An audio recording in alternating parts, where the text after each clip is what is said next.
ग्रामपंचायतीतील भ्रष्टाचाराविरोधात तरुणाचा लढा. राज्य सरकार असो वा केंद्र सरकार, गोरगरीब जनतेसाठी विविध कल्याणकारी योजना राबवत आहे.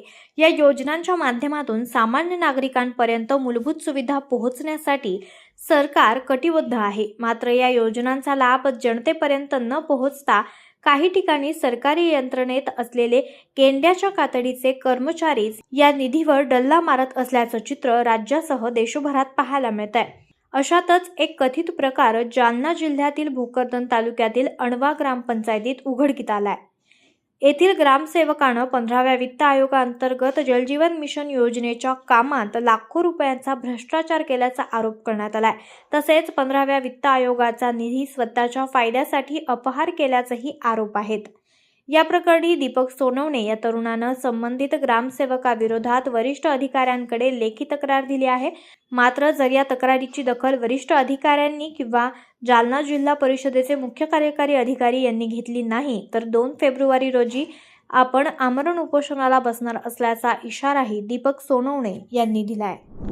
तुम्ही तुमच्या ग्रामपंचायतच्या तक्रारी केलेल्या आहेत, काय तक्रारी?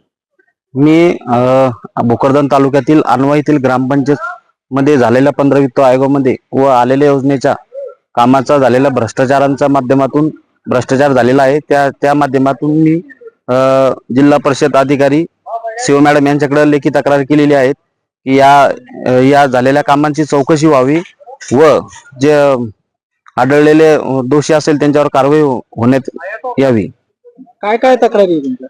माझ्या तक्रारी अशा आहे की जलजीवन मिशन अंतर्गत जी प्रक्रिया राबवली ती भरतीची, तर त्यामध्ये संबंधित ग्रामपंचायत अधिकारी यांनी कुठल्याही गावातील नागरिकांना विश्वासात न घेता परस्पर ती भरतीमध्ये जवळचे कॅन्डिडेट भरून घेतले होते व तसेच 15 वित्त आयोगामध्ये खर्च झालेला जो निधी आहे तो देखील परस्पर काही भरपूर बिलं त्यांनी काढलेले आहेत.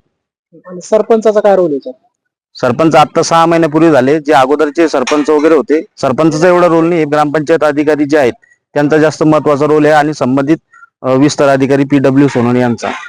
तुम्ही तक्रारी केल्यात, आता तुमची मागणी काय असणार? माझी मागणी एवढीच आहे की मी जी तक्रार केली यांची या गोष्टीची चौकशी झाली पाहिजे सर्व याची, आणि ज्या चौकशीच्या याच्यात जे आढळलेले अधिकारी आहेत त्यांच्यावर कठोरात कठोर कारवाई झाली पाहिजे. अन्यथा मी 2 तारखेला मी पंचायत समिती भोकरदन इथे उपोषणाला बसणार आहे. कुठला महिना? 2 तारखेचा? येणारा फेब्रुवारी महिन्यामध्ये. काय नाव आहे म्हणजे? दीपक सर्जेराव सोनवणे, अणवा.